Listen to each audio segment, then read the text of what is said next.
Question gate 2014 के अंदर 1 marks के लिए पूछा गया था।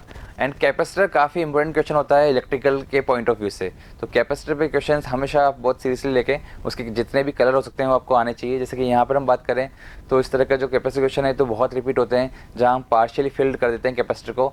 यहाँ पर हालांकि थोड़ा सा अलग करने के लिए क्वेश्चन में कोशिश की गई है। जैसे कि यहाँ पर बोला गया है कि पैरेलल प्लेट कैपेसिटर में एक तरफ 10 वोल्ट है और दूसरी तरफ ग्राउंड 0 वोल्ट है। और ये बोला गया कि जो दोनों प्लेट है इसका किसी भी डाइलेक्ट्रिक, बीच में डाइलेक्ट्रिक है ε2 का, d/2 लेंथ का और पूरी लेंथ d है, यानी कि ये d/4 रहा होगा और वो d/4 रहा होगा, क्योंकि बिल्कुल सेंटर पे है तो ये डाइलेक्ट्रिक। और इस डाइलेक्ट्रिक का किसी भी प्लेट के बीच में जो वोल्टेज का डिफरेंस है वो 2 वोल्ट का है। इसका मतलब मैं समझ सकता हूँ कि यहाँ पर 8 वोल्ट रहा होगा और यहाँ पर 0 वोल्ट है तो इधर 2 वोल्ट रहा होगा। तो डिफरेंस किसी भी प्लेट से इसका 2 वोल्ट है, तो ये आपका डाइलेक्ट्रिक रहा होगा। अब मैं तो इसको इस तरह से लिखूंगा हमेशा कि मेरे लिए 3 कैपेसिटर है, C1 C2 and again C1, क्योंकि जो कैपेसिटेंस इधर होगा वही उधर होगा। तो C1 C2 एंड C1। और यहाँ पर आप बोल रहे हैं 10 वोल्ट है, यहाँ पर आप बोल रहे हैं ग्राउंड है। तो बस अब हमें करना क्या है, हमें निकालना है ε1 और ε2 का रेशियो। तो ये आपका ε1, ये आपका ε2 और ये आपका वापस ε1। अब सबसे बड़ी चीज़ ये कि अगर ये 10 वोल्ट है तो आपको पता होना चाहिए, सिर्फ मैं ये कह सकता हूँ कि जो C1 के ऊपर वोल्टेज ड्रॉप है वो कितना है, 2 वोल्ट। तो इसके आपको पता है जब तीनों सीरीज में तो चार्ज सेम होने चाहिए। तो मैं बस 2 कैपेसिटर लेता हूँ, जो इस पर चार्ज होना चाहिए वो दूसरे पे भी होना चाहिए।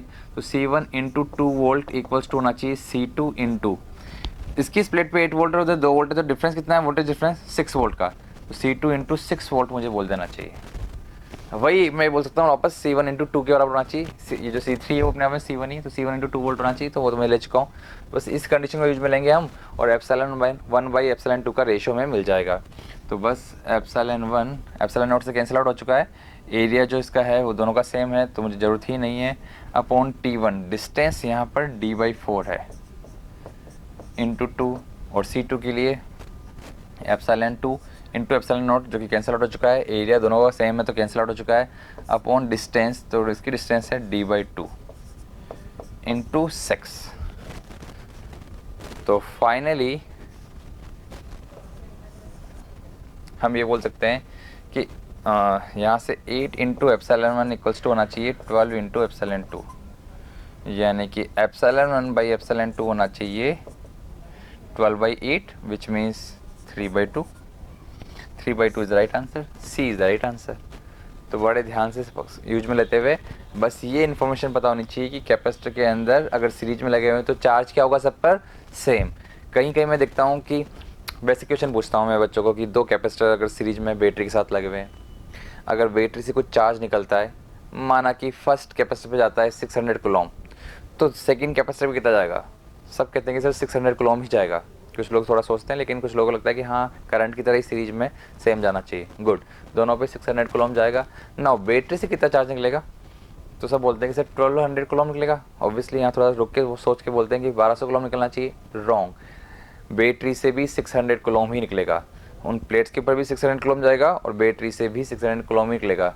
ये सेम कहानी करंट की तरह होगी। करंट में तो हमें फील होता है, लेकिन यहाँ पर भी आपको समझ में आना चाहिए ये चार्ज को इस तरह से इंड्यूस करता है। यहाँ से जो 600 कूलम जाएगा वो उस पर इंड्यूस करेगा तो -600, देन वापस इंड्यूस करेगा +600, फिर वापस -600, और वो घूम के वापस आपके पास आ जाएगा।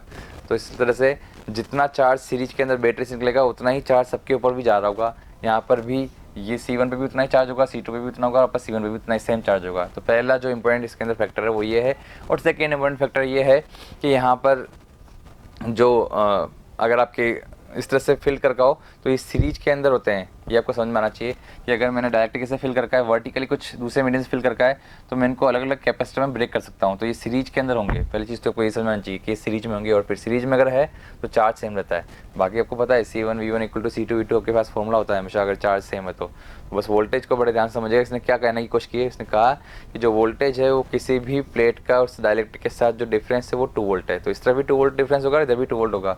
अब आप बोल रहे हो इधर 10 वोल्ट देर का क्वेश्चन है, इधर ग्राउंड देर का, तो इस पर 8 वोल्ट होना चाहिए और इस पर 2 वोल्ट होना चाहिए, डिफरेंस 2 वोल्ट मेंटेन करने के लिए।